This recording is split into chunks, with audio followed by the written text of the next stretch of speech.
The following presentation is a production of the Joint Multinational Readiness Center, Hohenfels, Germany, where friendships are born and alliances are built.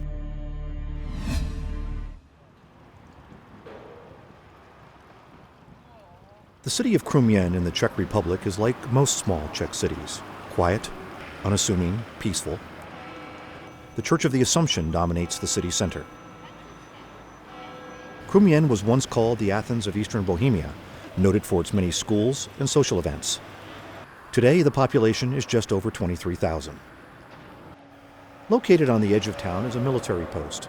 The camp has no special name, but is home to a group of special soldiers. The 43rd Airborne Battalion calls Krumien home. The 43rd is one of the Czech Army's most elite units. On this morning, 54 of those soldiers are beginning a mission which over 7 months will take them to Afghanistan, then back to Krumien. They will serve in NATO's International Security Assistance Force, or ISAF, as one of over 50 nations participating. They will be a military advisor team, or MAT. Their mission? Build the skills of the Afghan National Army so the NATO combat mission can end in 2014. But before going to war, these men will journey in another direction. They will go west to the Hohenfels training area in Germany.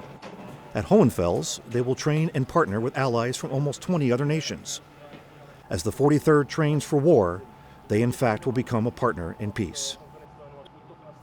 JMRC's role in building partnerships, soldier pride, and strong alliances to fight in Afghanistan and beyond is our story. The Joint Multinational Readiness Center, where friendships are born and alliances are built. Our story continues. Czech soldiers mostly volunteer for Afghanistan missions. For Lukáš, John, Peter, and George, this will not be their first deployment. But for Karl Karel, this is his first time. KK, as he is called, is from the small town of Samici, and today he and his teammates are taking care of the many small things required for deployment: paperwork, uniforms, supplies. They set up their pay and whatever else they can think of. They will not be back to Krumien until spring. It's a bit boring to pack all things and think all about this stuff, what should pack, what should don't pack, and so on. It's my first deployment. It's better to have more than less.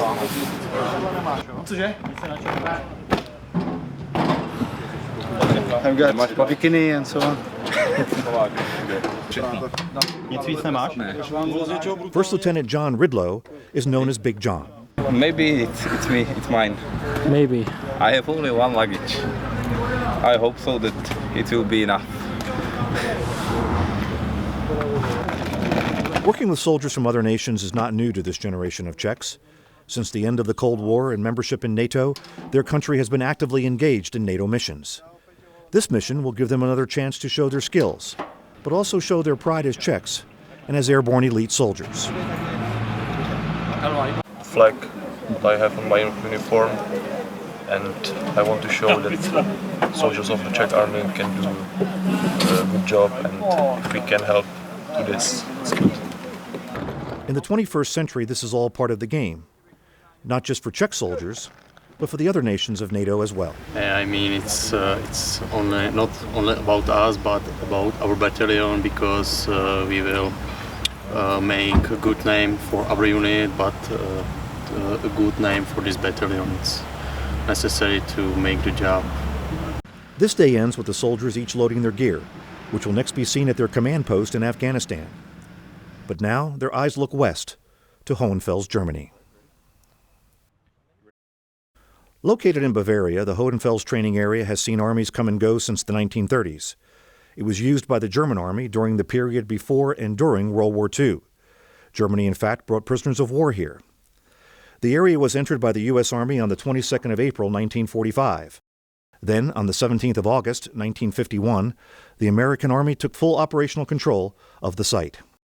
During the Cold War, U.S. Army units trained here almost around the clock to prepare for war. But since 1989, this historical military place has taken on another mission: to mold the skills and experiences of NATO's armies, both old and new, into one unique partnership rarely seen in military history. NATO for the first time was leaving its boundaries, fighting conflicts in other lands, and doing so with soldiers whose fathers were oftentimes not friends, but on opposite sides of the great European divide. During this transformation at Hohenfels, the joint Multinational Readiness Center was born, a unique place where soldiers blend together for one mission, they speak English to conduct business, and they share their thoughts and experiences. This partnership would first be tested in Bosnia, then Kosovo.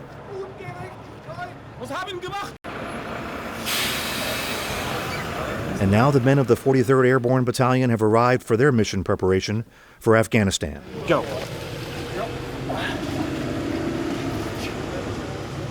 The Czech Army has been coming to Hohenfels since 2007, and their participation in MAT exercises since 2010.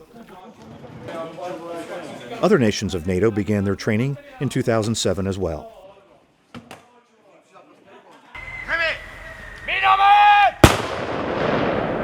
JMRC is not a college. There are no professors or grades here, but watching the training closely are the observer coaches. Mostly Americans, these young but yet battle-tested officers and sergeants know what to teach and what they want to see in return. They work hard to get the respect of the soldiers they train.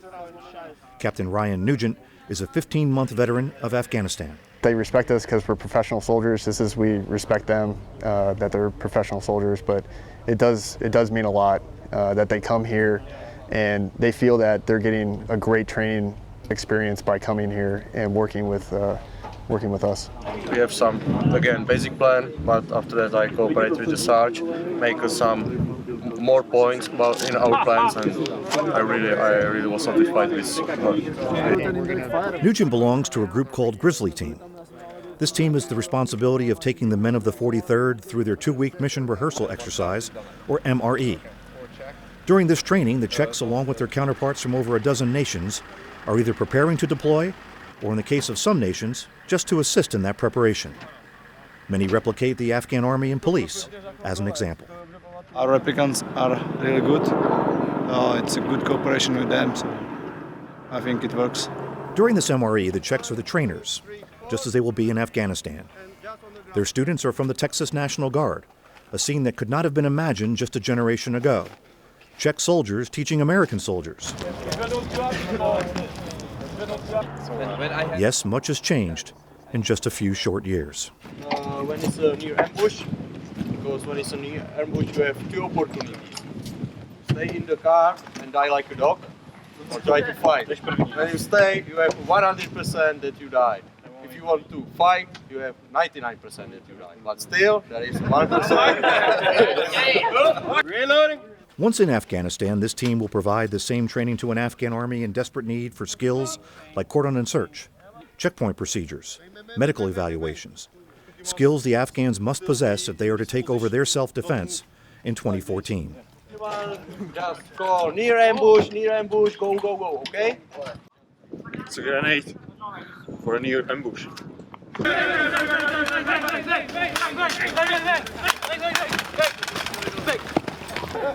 I'm good.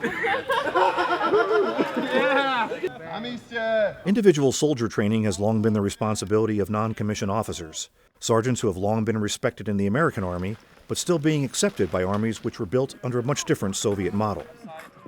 Sergeant First Class Ray Phillips is on Grizzly Team. He is a veteran of 2 combat tours in Iraq and has worked with soldiers from 10 nations. Miles on. You lay down too.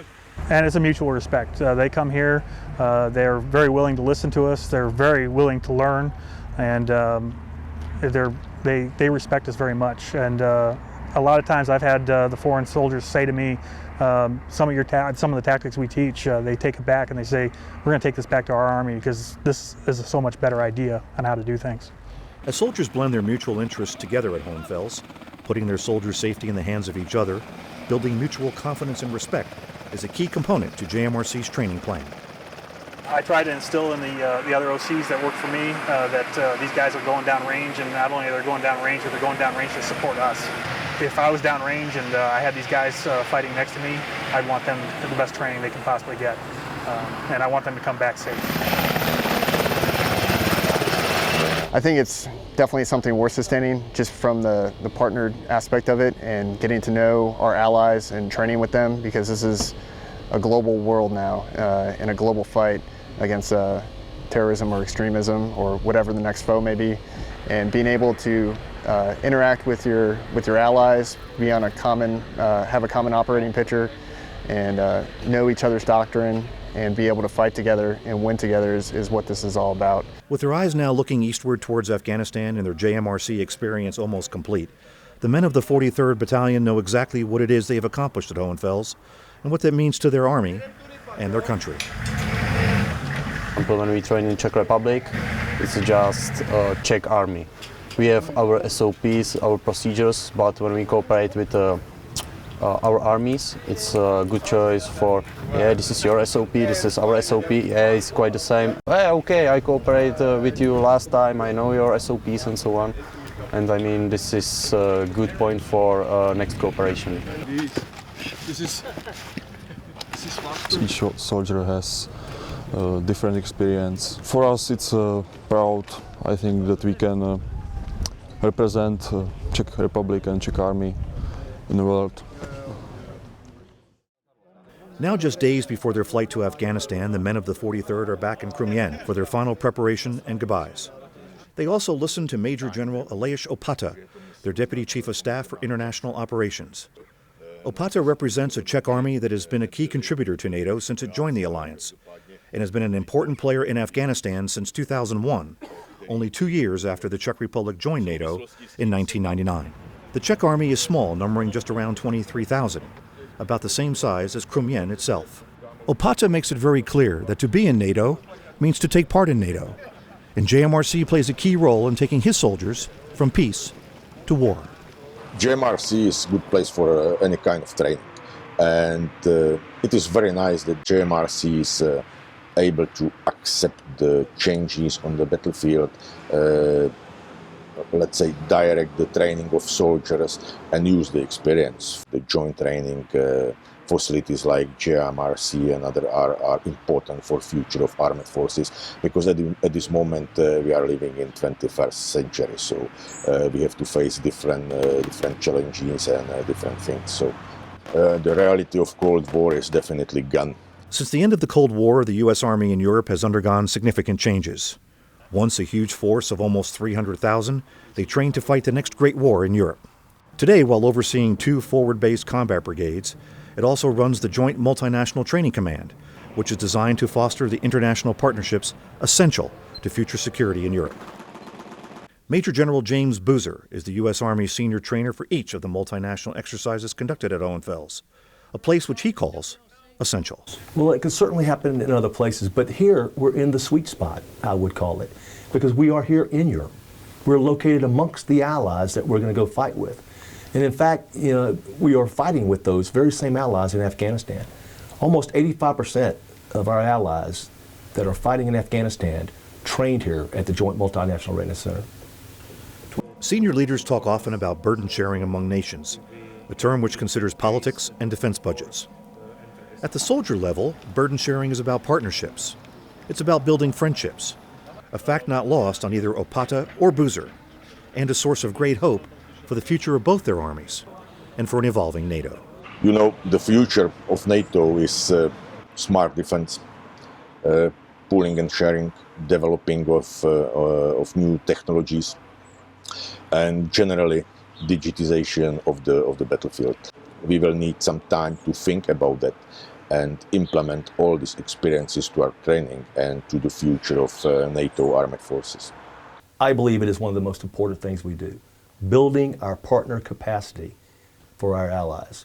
And oh, by the way, this is a two-way street. We learn as much from our allies as they learn from us. And it is important because we're not going to go fight alone. We don't fight alone in Iraq. We're not going to fight alone in Afghanistan. And the future threat, we certainly won't be able to fight alone either. The men of the 43rd are now in Afghanistan. They have taken with them their Hohenfels experience and are now passing that on to their Afghan counterparts. Now we are on the COP Carlisle in Wardak, and my task and the task of my team is to mentor ANA soldiers during planning process and during patrols.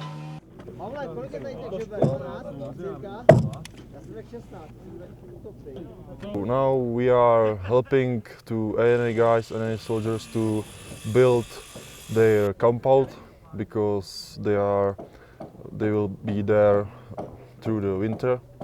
So this is something like plan which is we are doing for them to help them build these tents, and it's a part of our mentoring there. The journey which has led the men of the 43rd Airborne to their far-off Afghan outpost is a study of how NATO is changing in the 21st century, with places like JMRC giving these soldiers a chance to build new friendships and build new alliances. The 28 member nations with different cultures, languages, and oftentimes troubled histories come together by the thousands to try it again, a different way, working together towards a common objective where a peaceful world is the dream, a peace that they help to build, soldier by soldier. Hele, ty zásobníky musíme dohledat, než odtud pojedeme. One of the biggest things we train here at JMRC is